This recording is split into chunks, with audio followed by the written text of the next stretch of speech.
হলো Mars network, আর আপনারা দেখছেন নিউজ 7 দিন। মনের খবর, মনে রাখার খবর। Present by studio view, Arambagh. ছবি এমন, মনের মতো।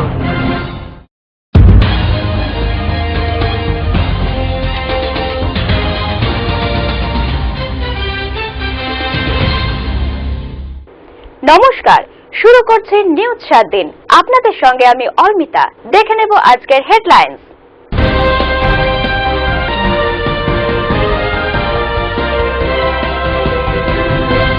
হেডলাইন নিবেদন করছে স্টুডিও ভিউ, আরামবাগ।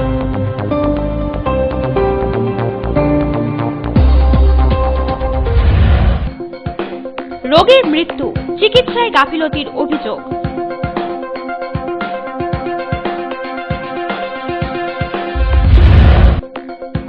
ন্যায্য মূল্য না পাওয়ায় ক্ষোভ আলু চাষিদের।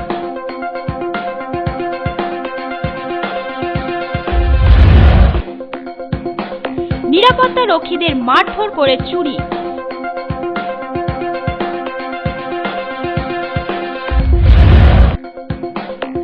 স্কুল ভবন নির্মাণে নিম্নমানের মালপত্র দেওয়ায় বিক্ষোভ।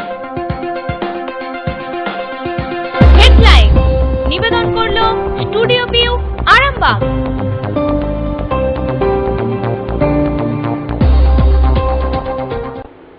এবার আসছি নিউজ 7 দিনের বিস্তারিত খবরে। চিকিৎসার গাফিলতির কারণে রোগীর মৃত্যুর অভিযোগ উঠল আরামবাগ মহকুমা হাসপাতালের বিরুদ্ধে।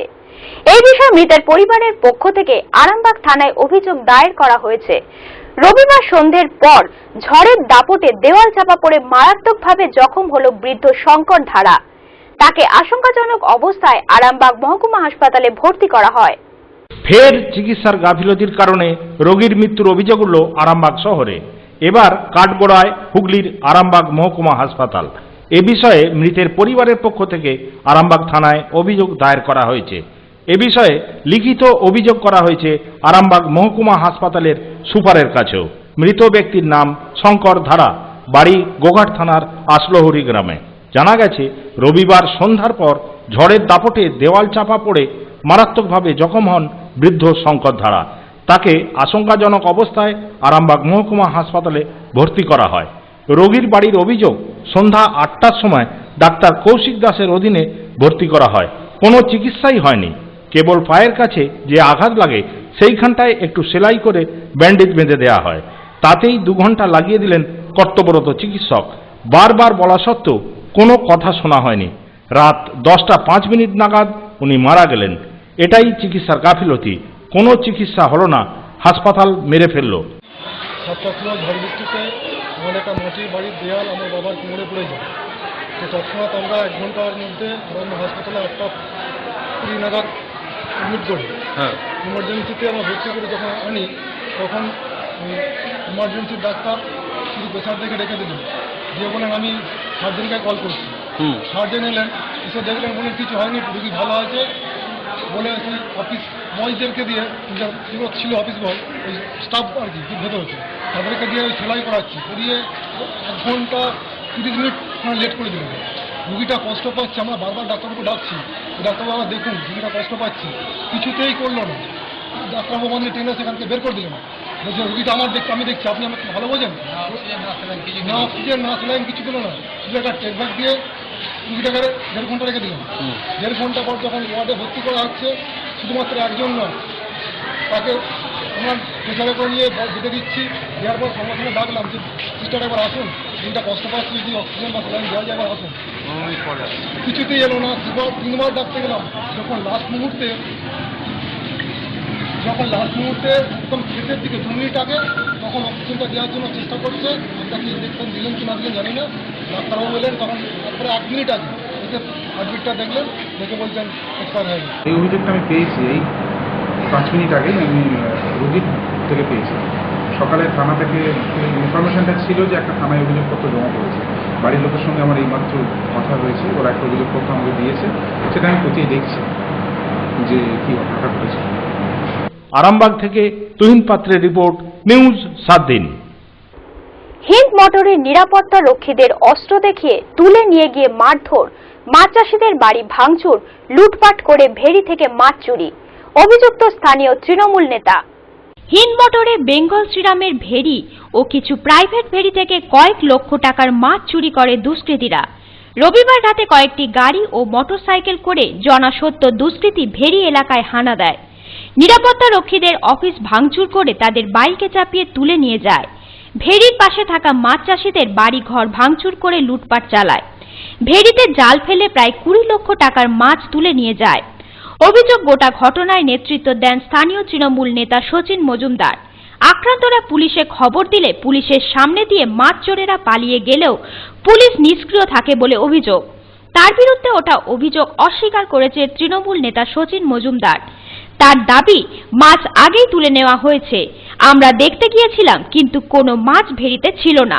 গতকাল রাতে টিএমসি কিছু লোকজন যেমন শচীন মজুমদার, দুলাল সমদ্দার, দুলাল দাস, নীলমোহন হরামি, এরা 50-60 জন লোকজন নিয়ে এসে আমার পুকুরে মাছ ধরে এবং আমার গাছ ফাছ কাটে, ঘর বাড়ি ভাঙে, হাঁস নিয়ে যায়, দুটো পুকুরে যায়, প্লাস এখানে রাতে টন্ডব চালায়, মদ খায়। আর আমার একটা মেশিন ছিল, পাম্প মেশিন, সেটাও ভেঙে দেয়। আর ঘরের একটা সাইকেল ছিল নতুন, সেটাও নিয়ে যায়। একদম তৃণমূলের মদতেই হচ্ছে। যেমন 1 নম্বর হচ্ছে শচীন মজুমদার, উনি আছেন।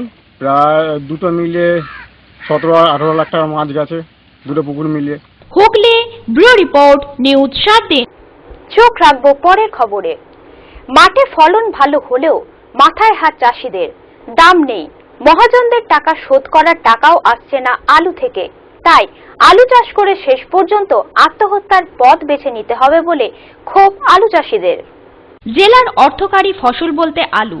এই ফসল তুলে কিছু হাতে পয়সা পাওয়ার আশায় সারা বছর বসে থাকে জেলার আলু চাষিরা। কিন্তু এবছর মাঠে ফলন ভালো থাকলেও মাথায় হাত চাষিদের, দাম নেই। মহাজনদের টাকা শোধ করার টাকাও আসছে না আলু থেকে। তাই আলু চাষ করে শেষ পর্যন্ত আত্মহত্যার পথ বেছে নিতে হবে বলে ক্ষোভ প্রকাশ করছেন জেলার আলু চাষিরা। তাদের দাবি, সরকার একটি নির্দিষ্ট দাম বেঁধে দিক। যেভাবে ধান কেনা হচ্ছে সেইভাবে নির্দিষ্ট দামে আলুও কেনার উদ্যোগ নিক সরকার। জানা গেছে, বিঘার পর বিঘা আলু চাষ হলেও এইবারে আলুর দাম একেবারেই নেই। কখনো 250 টাকা, কখনো আবার 270 টাকা কুইন্টাল হিসাবে চাষিদের কাছ থেকে আলু নিয়ে যাচ্ছে ফোরেরা। ফলে লাভ তো দূরের কথা, মহাজনদের কাছ থেকে নেওয়া ঋণও শোধ হবে না। এমনই হতাশা জেলার আলু চাষিদের। এক্ষেত্রে খরাপ্রবণ এলাকা বলে 12 মাস চাষবাস সেই রকম নেই। তার উপর আলুর এই বাজারে মাথায় হাত চাষিদের। অবস্থা এখন আলু আমরা হয়েছে ঠিকই, কিন্তু এখনকার কোনো ফড়িয়া টড়িয়া নাই, এমনই অবস্থা আছে। এমন দাম একবারে অনেক দাম আর কি, মানে এই দামে বিকলে আমাদের খরচার একটুকুনো উঠছে না আর কি। তো তাতে করে ওই কম দামে আলু বিকতেও হচ্ছে, তো ফড়িয়ারা দামও ইয়া করছে না। আর এরকম দাম যদি থাকে তাহলে চাষিদিকে সুসাইড ছাড়া কোনো উপায় নাই, দড়ি ধরে ঝুলতে হবে। এই ঋণ করে পরে চাষ করা হয়েছে, সেই চাষের মানে কি বলবো 10% উঠছে না। তাহলে এবারে কি হবে? আমাদের তো খরচা উঠছেই নাই, তার উপরে যদি এইটা হয় তাহলে তো আপনার মূল তো যাবে কি, মালিকের মহাজনের পয়সা কি করে শোধ করবো? সমস্যাটা তো এইটাই। আর চাইছি যে একটা সরকার ন্যায্য দাম বাঁধুক, যাতে হয়তো চাষিরা কিছুটা হলেও অন্তত পোষাতে পারে আর কি, খরচাটাও অন্তত উঠতে পারে। ব্যুরো রিপোর্ট, নিউজ 7 দিন। এখন সময় বিজ্ঞাপন বিরতির। আপনারা দেখতে থাকুন নিউজ 7 দিন। আরামবাগ শহরে সর্বপ্রথম বন্ধ্যাত্ব চিকিৎসার এক নতুন অধ্যায়ের সূচনা জাগালেন ক্রিয়ন মেডিক্যাফে। আরামবাগ পল্লীশ্রী বিকে রায় নার্সারি গেট, এগ্রিকালচার ব্যাংকের নিচে। মোবাইল নম্বর 9733391390 এবং 7407602091 এবং 8145423422। অত্যাধুনিক পদ্ধতিতে বন্ধ্যাত্ব ল্যাবে শুক্রাণু ও ডিম্বাণু নির্ণয়। অত্যাধুনিক চিকিৎসা পদ্ধতিতে বন্ধ্যাত্ব মহিলাদের মা হওয়ার সুযোগ। অত্যাধুনিক পদ্ধতিতে IUI পরিষেবা। বাচ্চার জন্য অনেক জায়গায় ঘুরেছি, কলকাতা, বর্ধমান, কোথাও সাকসেস হয়নি, এখানে এসে সাকসেস হয়েছে, তাই জন্য এসেছি। বহু দূর দূরান্ত থেকে বন্ধ্যাত্ব রোগীরা আমার কাছে ছুটে আসছে বাচ্চা পাওয়ার জন্যই। আমি চেষ্টা করছি যাতে ওদের পোল আলো করা যায়, একটা বাচ্চা উপহার যাতে চিকিৎসার মাধ্যম দিয়ে আমি দিতে পারি, সেই চেষ্টা আমি করছি। রোড শেয়ার করতে হবে, রোড কালচার গড়তে হলে safe drive save life, safe drive save life. বাংলার রাস্তাকে নিরাপত্তায় মোড়ে পথ চলাকে সুগম করতে পশ্চিমবঙ্গ সরকার নিয়ে এলো সেফ ড্রাইভ সেভ লাইফ, মাননীয় মুখ্যমন্ত্রী মমতা বন্দ্যোপাধ্যায়ের স্বপ্নের প্রকল্প safe drive save life.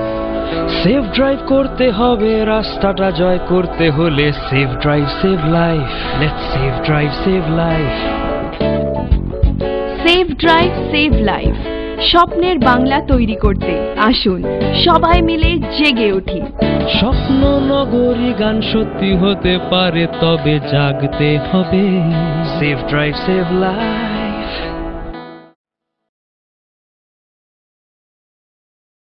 Traffic আইন মেনে চলুন, সাবধানে রাস্তা পারাপার করুন, হেলমেট পরে বাইক চালান, শহরের রাস্তার উপর পার্কিং করবেন না। মাননীয় মুখ্যমন্ত্রী মমতা ব্যানার্জির অনুপ্রেরণায় আরামবাগ পৌরসভা ও আরামবাগ থানা কর্তৃক জনস্বার্থে প্রচারিত।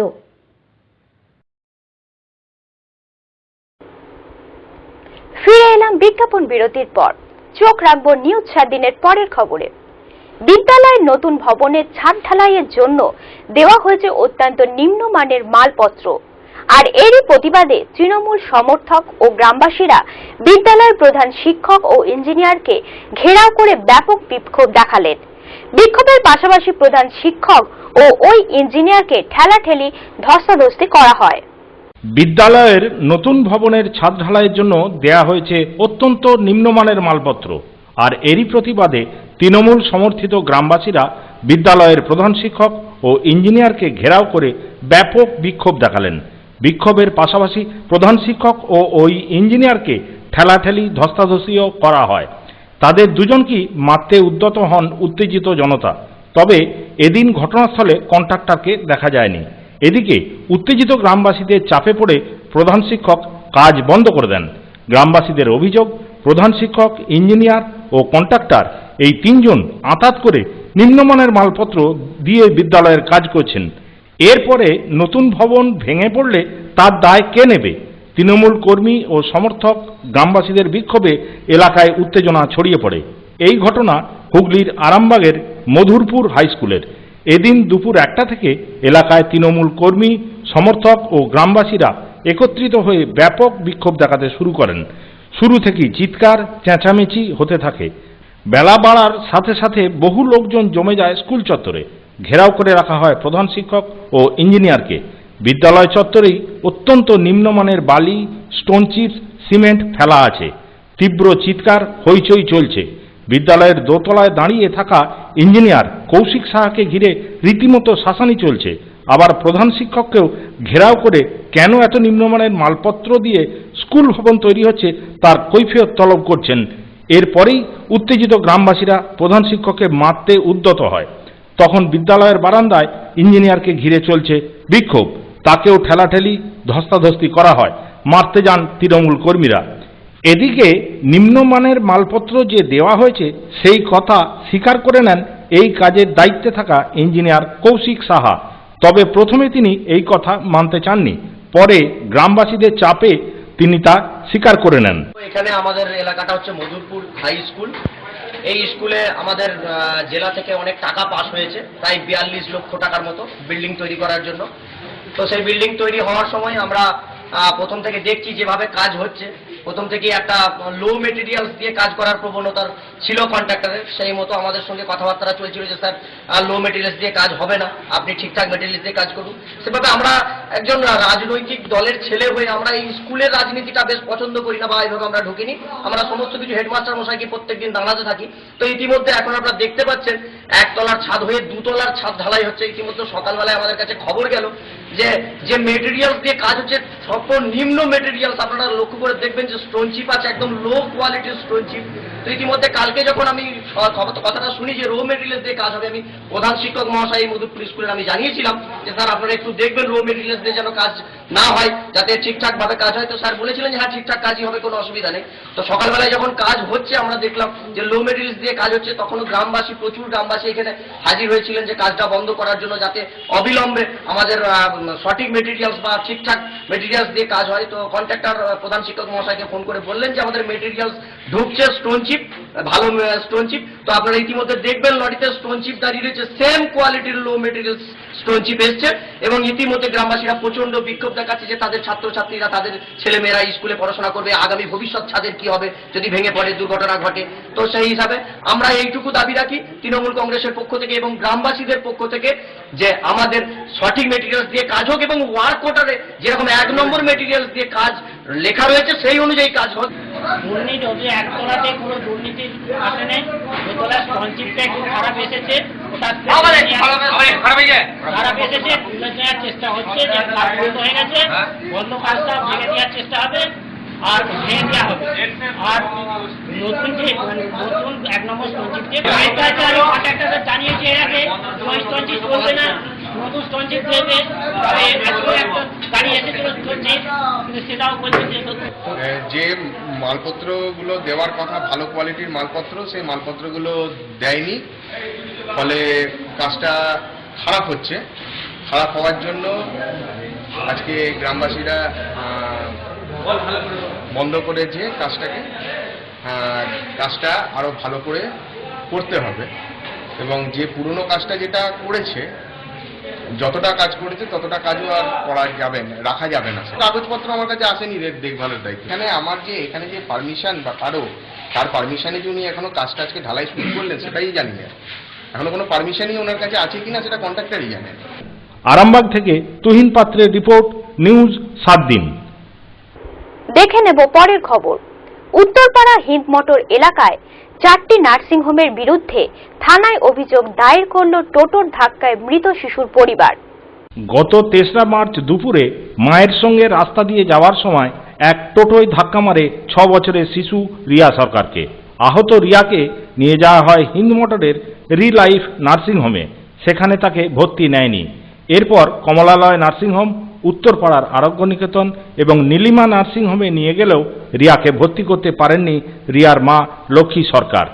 নার্সিংহোমগুলো থেকে বলা হয় আহত শিশুর অবস্থা অত্যন্ত সংকটজনক, এই ধরনের চিকিৎসার পরিকাঠামো নেই তাদের। বাধ্য হয়ে রিয়াকে পিজি হাসপাতালে নিয়ে যেতে হয়, কিন্তু ততক্ষণে অনেক দেরি হয়ে যায়। সন্ধ্যায় মৃত্যু হয় হিন্দ মোটর ভদ্রকালীর বিধানপল্লীর বাসিন্দা ছোট্ট রিয়ার। উত্তরপাড়ার 4 নার্সিংহোমের বিরুদ্ধে আজ লিখিত অভিযোগ দায়ের করলেন লক্ষ্মী সরকার। টোটোয় ধাক্কায় আহত মেয়ের প্রাথমিক চিকিৎসাটুকু দেয়নি নার্সিংহোম। বেসরকারি হাসপাতালগুলোর চিকিৎসা নিয়ে যে বিল পাস হয়েছে তাতে স্পষ্ট বলা হয়েছে দুর্ঘটনাগ্রস্তদের এমার্জেন্সি ট্রিটমেন্ট বা আপৎকালীন চিকিৎসা দিতে হবে, চিকিৎসা না করে ফেরানো চলবে না। অথচ রিয়ার ক্ষেত্রে সেটা মানা হয়নি। তাকে প্রাথমিক চিকিৎসা দিলে হয়তো মৃত্যু হতো না দাবি পরিবারের। ভর্তি করে আহতের মৃত্যু হলে নার্সিংহোমে গন্ডগোল হতে পারে, এই আশঙ্কায় অনেক সময় স্থানীয় নার্সিংহোমগুলি রোগী ফিরিয়ে দেয়।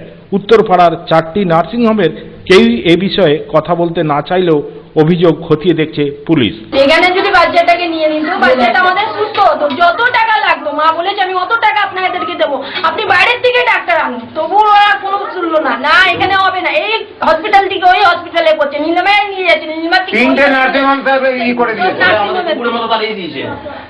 কোনো কিছুর মধ্যে মানে কোনো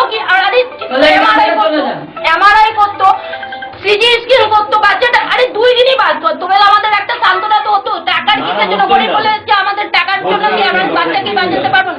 ওনার আগে চিকিৎসা করতো, তারপরে আমাদের টাকা যত বলতো আমাদের লিস্ট বানিয়ে দিত, তবে আমাদের ওইটা আমার মেয়ে যাচ্ছিল রাস্তার সাইড দিয়ে, টোটো ধাক্কা মেরে দিয়েছে, ধাক্কা মেরে পেটের উপর দিয়ে টোটো নিয়ে চলে গেছে। তারপর মেয়েটাকে সঙ্গে সঙ্গে নিয়ে গেলাম নার্সিংহোমে, নিয়ে গিয়ে ভর্তি করাতে চেয়েছি, ডাক্তারবাবু পা ধরলাম, ডাক্তারবাবু বললে ডাক্তারবাবু আপনার পায়ে ধরি হাতে ধরি আমার মেয়েকে বাঁচান, বলে না না এখানে ভর্তি হবে না, চলে যান। তা আমরা বললাম তাহলে কাকে ভর্তি নেবেন আপনারা? হ্যাঁ আমার বাচ্চাকে নেবেন না, তা কাকে নেবেন? বললো না না চলে যান। তাহলে আমরা কি করবো? বাচ্চাকে কমলায় গেছি, কমলায় গিয়ে না না ঢুকেছি, ঢুকতে দিল না। ডাক্তার হাতে পায়ে দিচ্ছে আমার বাচ্চা বাঁচান, আমার বাচ্চা তখন সুস্থ ছিল। আবার বলছে রিলিমায় নিয়ে গেছে, ওখানে ভর্তি নেয়। ওখানে গিয়ে হাত পা জোর জবরদস্তি করছি, যা টাকা লাগবে খরচা করবো, কিন্তু আমার মেয়েটাকে বাঁচান। মেয়ে আমার সুস্থ ছিল, ভালো ছিল। তারপরে নিয়ে গেছি কোথায়, আরোগ্য নিয়ে গেছি, আরোগ্য নিয়ে গেছি, ওরা বলছে আরোগ্য নিয়ে গেছি। এবার ওখানে গিয়ে ওরকম করছে। তারপরে কলকাতায় নিয়ে গিয়ে পিজিতে নিয়ে গিয়ে ভর্তি করেছি। স্যালাইন দিয়েছে, মেয়েটা পায়খানা বমি টমি করতে করতে তারপর মেয়েটা দেহ ত্যাগ করে। হুগলি ব্যুরো রিপোর্ট, নিউজ 7 দিন। স্কুল সার্ভিস কমিশনের পরীক্ষা দিয়ে বাড়ি ফেরার পথে ভিড় বাসের ছাদ থেকে পড়ে গিয়ে গুরুতর জখম হন এক প্রতিবন্ধী যুবক। অভিযোগ, ঘটনার পর অ্যাম্বুলেন্স এসে হাসপাতালে নিয়ে গেলেও ঘন্টার পর ঘন্টা পড়ে থাকার পরেও উপযুক্ত চিকিৎসা মেলেনি ওই প্রতিবন্ধী যুবকের। ঘটনাটি ঘটেছে খোদ বিষ্ণুপুর জেলা হাসপাতালে। স্কুল সার্ভিস কমিশনের পরীক্ষা দিয়ে বাড়ি ফেরার পথে ভিড় বাসের ছাদ থেকে পড়ে গিয়ে গুরুতর জখম হলো এক প্রতিবন্ধী যুবক। অভিযোগ, ঘটনার পর অ্যাম্বুলেন্সে এসে হাসপাতালে ঘন্টার পর ঘন্টা পড়ে থাকার পরেও উপযুক্ত চিকিৎসা মেলেনি ওই প্রতিবন্ধী যুবকের। ঘটনাটি ঘটেছে খোদ বিষ্ণুপুর জেলা হাসপাতালে। জখম প্রতিবন্ধী যুবকের নাম সুভাষচন্দ্র মুখার্জি, বাড়ি কতুলপুর থানার চিহর গ্রামে। জানা গেছে, স্কুল সার্ভিস কমিশনের ক্লাস 6 পরীক্ষা ছিল। জেলা জুড়ে প্রতিটি বাসেই ভিড় ছিল ঠাসা পরীক্ষার্থীদের। এই যুবকের সিট পড়েছিল সোনামুখী বিজে হাই স্কুলে। প্রতিবন্ধী হওয়া সত্ত্বেও সুভাষবাবুর বাসের ভিতর ঠাঁই মেলেনি। অগত্যা বাড়ি ফেরার সময় তাকে বাসের ছাদে চাপতে হয়। ভিড় বাসের ছাদ থেকে নামার সময় ঠেলা খেয়ে পড়ে যায় ওই প্রতিবন্ধী যুবক। তার ডান পায়ে গভীর চোট লাগে। তাকে অ্যাম্বুলেন্সে করে আনা হয় বিষ্ণুপুর জেলা হাসপাতালে। কিন্তু ওই পরীক্ষার্থীর অভিযোগ, হাসপাতালে আসার পর চিকিৎসা পরিষেবা মেলেনি। সামান্য একটু বরফও জোটেনি তার পায়ে লাগাবার জন্য। শুধুমাত্র একটি ইঞ্জেকশন দিয়ে দায় সেরেছে তারা। বাড়ির লোক খবর পেয়ে আসার পর পায়ে স্টেপ ব্যান্ডেজ পড়েছে। প্রতিবন্ধী পরীক্ষার্থীর অভিযোগ, ঘন্টার পর ঘন্টা বিনা চিকিৎসায় যন্ত্রণাতে কাতরাতে হয়েছে। আমার বাড়ি জয়রামবাটির পাশে শিওর গ্রামে। আমার নাম সুভাষচন্দ্র মুখার্জি। আমি পরীক্ষা দিতে যাচ্ছিলাম, ক্লারিক্যাল পরীক্ষা, সোনামুখী বিজে হাই স্কুল। পরীক্ষা দিয়ে আসার সময় গাড়ি প্রচণ্ড ভিড়। আমার একটিভা হ্যান্ডিক্যাপ, বাপাটি হ্যান্ডিক্যাপ, ডান পাটি নিয়ে এবারে নামার সময় বাসে ছাদ থেকে নামতে যায়। বাসের ভেতরে ছিলেন না ছাদে? ছাদ থেকে আসলে বাসের ভিতরে ঢুকতে পারছি না, ছাদে উঠতে ছিল, ছাদের সাইড ধরে নামতে যেয়ে পড়েছে, সঙ্গে সঙ্গে পাটি ফ্র্যাকচার। 3টে 15-20 ওখানে হয়েছে। তারপরে সিভিক পুলিশ তারা মোটামুটি অ্যাম্বুলেন্স ডেকে দেয়। আমি পকেট থেকে পয়সা দিয়ে অ্যাম্বুলেন্সে করে এখানে আসছি। তারপর এখানে তো কোনো কিছু পরিষেবা পাচ্ছি না, শুধু একটি ইঞ্জেকশন দিয়ে আমাকে এখানে শুয়ে দিল। কোনো কিছু কাজ নেই, এটা বরফ নেই, কেপ ব্যান্ডেজ শুধু নেই। বাড়ির লোক এসে কেপ ব্যান্ডেজ কিনে বেঁধেছে। এইসব হাসপাতাল থেকে বন্ধ করে দেওয়া ভালো না খারাপ। ব্যুরো রিপোর্ট, নিউজ 7 দিন। এখন সময় বিজ্ঞাপন বিরতির। ফিরে আসছে, দেখতে থাকুন নিউজ 7 দিন। আরামবাগ শহরে সর্বপ্রথম বন্ধ্যাত্ব চিকিৎসার এক নতুন অধ্যায়ের সূচনা জাগালেন ক্রিয়ন মেডিক্যাফে। আরামবাগ পল্লীশ্রী বিকে রায় নার্সারি গেট, এগ্রিকালচার ব্যাংকের নিচে।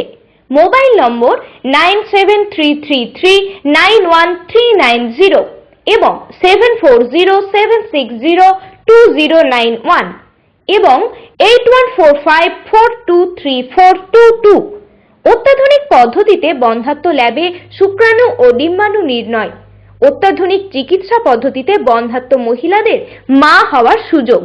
অত্যাধুনিক পদ্ধতিতে IUI পরিষেবা। বাচ্চার জন্য অনেক জায়গায় ঘুরেছি, কলকাতা, বর্ধমান, কোথাও সাকসেস হয়নি, এখানে এসে সাকসেস হয়েছে, তাই জন্য এসেছি। বহু দূর দূরান্ত থেকে বন্ধ্যাত্ব রুগীরা আমার কাছে ছুটে আসছে বাচ্চা পাওয়ার জন্যই। আমি চেষ্টা করছি যাতে ওদের পোল আলো করা যায়, একটা বাচ্চা উপহার যাতে চিকিৎসার মাধ্যম দিয়ে আমি দিতে পারি, সেই চেষ্টা আমি করছি। এই মুহূর্তে আমি আছি দার্জিলিং এর সিঙ্গলীলাতে।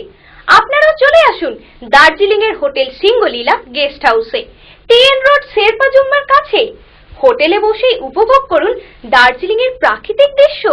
এখানে 24 ঘন্টা গরম জলের সুবিধা পাবেন। রেস্টুরেন্ট, রুম সার্ভিস থেকে শুরু করে কার ফেসিলিটি, সাইট সিন ঘোরার যাবতীয় সুযোগ সুবিধা। আর গ্রুপ বুকিং এর জন্য থাকছে special rate.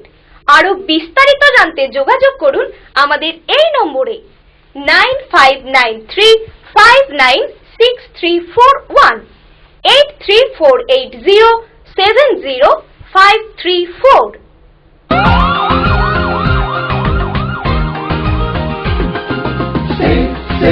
Safe drive, safe life, safe drive, safe life, সাবধানে সাবধানে সাবধান, গাড়ি ঘোড়া সবাই আস্তে চালান, সাবধানে সাবধানে সাবধান, মানুষের জীবন আপনি বাঁচান, প্রাণ বাঁচান, প্রাণ বাঁচান, নিজেও বাঁচুন অপরকে বাঁচান, safe drive, safe life।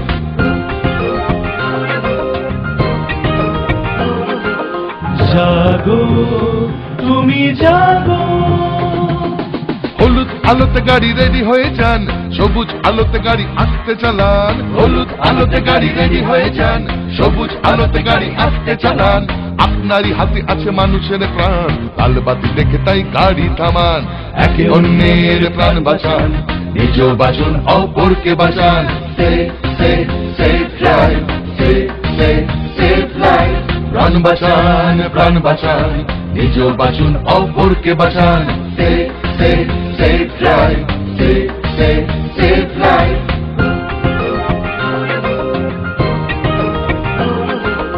জাগো তুমি জাগো, বাইক নিয়ে কাটাকুটি খেলবেন না, সিগনালে ভেঙে গাড়ি চালাবেন না, বাইক নিয়ে কাটাকুটি খেলবেন না, হেলমেট ছাড়া বাইক চালাবেন না, আপনারই হাতে আছে মানুষের প্রাণ, নিয়মটা মেনে তাই গাড়ি চালান, তাড়াহুড়ো রেষারেষি করবেন না, একে অন্যকে মারবেন না, safe drive, safe life, প্রাণ বাঁচান, প্রাণ বাঁচান, নিজেও বাঁচুন অপরকে বাঁচান, safe drive, safe life, safe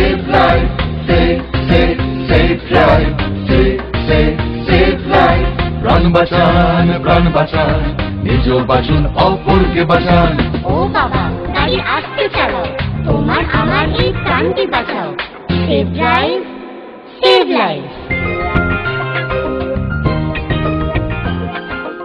traffic আইন মেনে চলুন, সাবধানে রাস্তা পারাপার করুন, হেলমেট পরে বাইক চালান, শহরের রাস্তার উপর পার্কিং করবেন না। মাননীয় মুখ্যমন্ত্রী মমতা ব্যানার্জির অনুপ্রেরণায় আরামবাগ পৌরসভা ও আরামবাগ থানা কর্তৃক জনস্বার্থে প্রচারিত। ফিরে এলাম বিজ্ঞাপন বিরতির পর। আপনারা দেখছেন নিউজ 7 দিন, আপনাদের সঙ্গে আমি অলমিতা। চোখ রাখবো পরের খবরে। ডানলপ সহ বন্ধ কারখানা ও জেলার জুট মিলগুলোর অবসরপ্রাপ্ত শ্রমিকরা তাদের বকেয়া পিএফ, গ্র্যাচুইটি এবং পেনশন পাচ্ছেন না দীর্ঘদিন। বকেয়া পাওয়ার দাবিতে আইনি সহায়তা কেন্দ্রের সাহায্যে ডিএলসির কাছে স্মারকলিপি জমা দেন শ্রমিকরা। ডানলপ সহ বন্ধ কারখানা ও জেলার জুট মিলগুলোর অবসরপ্রাপ্ত শ্রমিকরা তাদের বকেয়া পিএফ, গ্র্যাচুইটি এবং পেনশন পাচ্ছেন না দীর্ঘদিন ধরে। মালিক পক্ষ থেকে প্রশাসন সবার কাছে বারবার ঘুরেও কোনো সুরাহা হয়নি। বাধ্য হয়ে সেই সমস্ত শ্রমিকরা চন্দননগর আইনি সহায়তা কেন্দ্রে শরণাপন্ন হন। আজ চন্দননগর জেলা উপশ্রম অধিকর্তা আশিস সরকারের কাছে হাজির হয়ে বকেয়া পাওনার দাবিতে বিক্ষোভ দেখান। পরে আইনি সহায়তা কেন্দ্রের সাহায্যে ডিএলসির কাছে স্মারকলিপি জমা দেন শ্রমিকরা। 2009 আগস্ট মাসে রিটায়ার হয়েছি। সেই সময় 1100 লোককে গ্র্যাচুইটি বাকি ছিল, আর 300 লোক একবারে 2009 আগস্ট মাসে রিটায়ার করেছে। তাহলে 1400 লোক হয়ে গেছে। 1400 লোক মধ্যে এখন 800 বাকি আছে, গ্র্যাচুইটি দিচ্ছে না, আর গ্র্যাচুইটি যা দিচ্ছে ওকে কেটে দিচ্ছে, মানে 1 লাখ আছে তাহলে ওকে 40,000 দিচ্ছে, এইরকম অবস্থা করেছে। আমরা কেসে 13 জন দুয়ালি ডিএম অফিস, হাইকোর্ট দুয়ার হয়ে গেছে, এলসি হয়ে গেছে, লোক আদালত হয়ে গেছে, সব জায়গায় আমরা জিতেছি, কিন্তু এখন পেমেন্ট আমাদের দিচ্ছে না, খালি ডেট টানানো হচ্ছে 1 মাস, 2 মাস, 3 মাস। 3 বার ডিএম অফিস থেকে আমরা ঘুরে আসলাম, ফির আবার 15 মার্চে দেখেছে ডিএম। রাজ্য সরকার অধিগ্রহণ করেছেন বলে একটা বিল পাস করেছে, সেটা এখন রাষ্ট্রপতির অনুমোদনের জন্য অপেক্ষা করছে, কিন্তু সেই আইনে অবসরপ্রাপ্ত শ্রমিকরা কি পাবেন কিচ্ছু বলা নেই। তারপরে প্রায় 4,500 শ্রমিক বঞ্চিত অবস্থায় রয়েছেন। হাইকোর্টে আমরা গিয়েছিলাম, হাইকোর্টেও সরাসরি রাজ্য সরকারের পক্ষ থেকে বলে দেওয়া হয়েছে রাজ্য সরকার অবসরপ্রাপ্ত শ্রমিকদের কোনো দায়িত্ব নেবে না। সেই জন্য আমরা আজকে শ্রম দপ্তরের ডেপুটেশনটা দিয়েছি। তাদের কি হবে, এমনকি এখন যারা অবসর করছে তাদের পেনশনও তারা পাচ্ছেন না, কারণ রাজ্য সরকারও সই করছেন না, মালিকও কেউ নেই, তারপরে কেউ সই করছেন না, পেনশনটাও পাচ্ছেন না। আর জুট শ্রমিকদের জন্য যেটা সমস্যা, আজ কেবলমাত্র হুগলি জেলাতে কমপক্ষে 20 থেকে 22,000 শ্রমিক গ্র্যাচুইটি পায়নি। গোগলপাড়াতেই দেখা যাচ্ছে প্রায় 700 থেকে 800 শ্রমিক গ্র্যাচুইটি পায়নি। বছর ঘুরে যাচ্ছে, কেউ মারা যাচ্ছেন, কেউ আবার হতাশা থেকে আত্মহত্যা পর্যন্ত হয়েছে। এই ঘটনা চলছে এবং সেটা লেবার অফিসে আমরা আজকে বললাম, ওরা বলছেন আমরা দেখছি, কিন্তু এটা যদি ওরা না দেখতে পারেন এবং ডানলপে যদি এই ঘটনা ঘটতে থাকে এবং জুট মিলে যদি এই ঘটনা ঘটতে থাকে, হিন্দমোটরের সমস্যা যদি না মেটে এবং বিভিন্ন কারখানায় যদি না মেটে, তাহলে আমাদের লাগাতার এই লেবার অফিসে বসেই আমাদের অনশন চালাতে হবে। হুগলি ব্যুরো রিপোর্ট, নিউজ 7 দিন। কোন্নগর কানাইপুর ধর্মতলায় জনবহুল এলাকার একটি বাঁশ বাগানে আগুন। কোন্নগর থেকে দমকলের একটি ইঞ্জিন ঘটনাস্থলে এসে আগুন নিয়ন্ত্রণে আনে। কোন্নগর কানাইপুর ধর্মতলায় জনবহুল এলাকায় একটি বাঁশ বাগানে আগুন। শুকনো পাতায় কেউ আগুন ধরিয়ে দিলে তা ছড়িয়ে পড়তে থাকে। বাড়ির কাছাকাছি ও একটি মোবাইল টাওয়ার তলা পর্যন্ত আগুন পৌঁছে যাওয়ায় আতঙ্ক ছড়িয়ে পড়ে। খবর দেওয়া হয় দমকলে। কোন্নগর থেকে দমকলের একটি ইঞ্জিন ঘটনাস্থলে এসে আগুন নিয়ন্ত্রণে আনে। হুগলি ব্যুরো রিপোর্ট, নিউজ 7 দিন। নিউজ 7 দিন আজ এই পর্যন্তই। প্রতিদিন নিউজ 7 দিন দেখুন রাত্রি 9:30 এবং রাত্রি 11টা। পুনঃ সম্প্রচার পরের দিন সকাল 8:30 এবং দুপুর 1টা। নিউজ 7 দিন, মনের খবর, মনে রাখার খবর।